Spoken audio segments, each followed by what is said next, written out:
talking about the audience, I have noticed that you get very positive comments on your concerts here. Yes. Is that your own experience too? Did you have any positive or negative feedback? Had no negative feedback at all. Okay.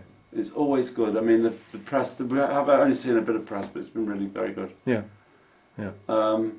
And we get feedback through the 10cc World website. I mean, I think you've sent me stuff as well, and it's always good. Yeah. I'm sure there'll be something bad if you really, really search for it. You've got to try really hard to do that, and it's not worth it. No. You are not the only veteran going out on stage these days. No. We had Jack Bruce in Nijmegen for a couple of weeks ago. Yeah. I've heard about Andy Fairweather-Low, who still performs, even in smaller venues in the UK. Yeah. That makes me wonder, what is the driving force that keeps musicians going on to do this? Because you've got to play.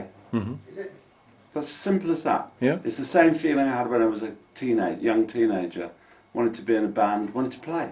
Just want to play. And that hasn't changed. It never changed. goes away. No. Well, I wouldn't do it if I didn't. I don't have to do it. No, and exactly. I wouldn't do it. And if ever it got boring, or I wasn't a little bit nervous before I went on stage, I would stop doing it. Yeah, that brings me to my next question. Could you imagine that you would do something like this, going on stage with a couple of guys with whom you don't feel comfortable with? No. Like the Eagles, for instance, I don't think I could do that. You know about the Eagles, yeah? Yeah. Well, they go to the stage, they go away from the stage, separate. Yeah. Well, they are only together on the stage. Andrew Gouldman and I wrote a song that described another situation. It was called "Separate Limos," which kind of says it all. Yeah. Yeah. Yeah. No, I wouldn't. The answer to the question is I definitely wouldn't. Okay. I like everything. It's nice when everyone's comfortable. If there ever are issues, we respect each other and are friends enough to say so. It's best to say something, even if it might be hurtful. Clear the air, do it now, because when people harbour some sort of resentment, they might be right, they might have a point. So maybe you could say, I did something wrong, I'm sorry, I won't do it again. Then get it out, and then we can get on with our job, which is the most important thing. And I think that people, audiences, sense that there's a camaraderie between a band, there's a good feeling. Yeah, I think so. You already mentioned your 10ccworld.com website. It's a sign that you seem to continue what you are doing right now. Yeah. Going out and giving gigs. Yeah. You also had some down-to-earth analytic personal comment on the albums you made with 10cc on that website. Yeah. Positive and less positive, I noticed. Well, truthful. Yeah, truthful. Yes. Yeah. Why is that? Because what's the point in not telling the truth? And that's how I feel about them. And anybody wants to see them, they can go to the website, and it's exactly how I feel about them. Yeah. What I noticed was your statement about the Mirror Mirror album, which was more or less an album of two men acting solo, putting together under the label of 10cc, which had to do with your relation with Eric Stewart at that moment, which went bad. You always seem reluctant to talk about how that occurred. Because I don't like negativity, and I will resist saying anything negative about anybody else.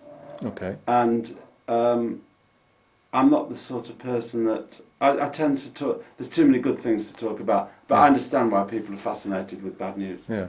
Well, it's more that shit happens in every band, as you know.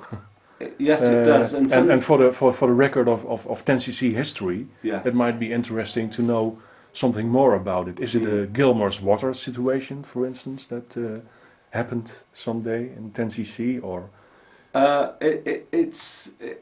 Well, I refer you to my earlier answer. Okay. Well, then we stick to that. Maybe if we're out together one night and we've had a few drinks, I might say something more. But to you personally. Yeah. All right. I understand. But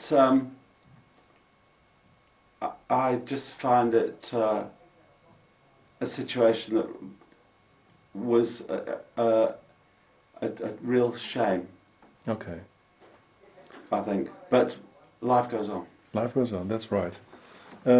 What I noticed in your present gigs is that there is a bit more 10cc and a bit less Graham Gouldman 60s now. I want you to take a look at this list. It's called the Graham Gouldman Songbook Tour Setlist 2011. That's the year you will become 65. And I thought that's the right moment for Graham Gouldman to go out on stage and do his own songbook. And at least in the UK, that would have to sell out. What do you think of that? I think it's an interesting idea, but I must tell you what we're doing now. Okay. For the UK tour. Okay. I'm going to be the opening act. Okay. And I won't be doing that lot.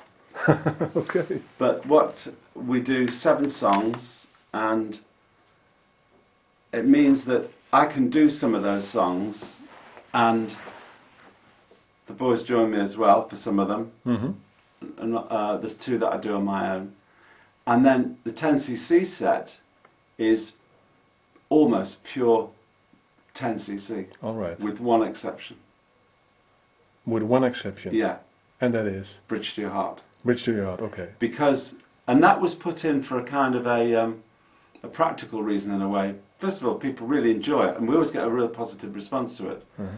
And I announce it, and I don't apologise for it, but I explain, you know, we know it's not a 10cc song, mm-hmm. but it happens to come between 2 numbers that needs a sort of a little light-heartedness between the 2 songs, because the set works so well that we want to make it. It's a useful song in practical purposes to have at this point in the set, mm-hmm. and it's also a great song anyway. So there'll be. It's going to change somewhat, and we've already done it twice. We did it in Amsterdam last night, mm-hmm. and we did it at another gig to test it before we went to Amsterdam. Yeah. So, because like anything, you can talk as much as you want in the dressing room, but then you'll come on, you'll take this guitar and we'll swap this guitar and we'll do this and that. But it's only when you actually do it that mm-hmm. you suddenly realise all the different problems that you never would have thought about. Okay.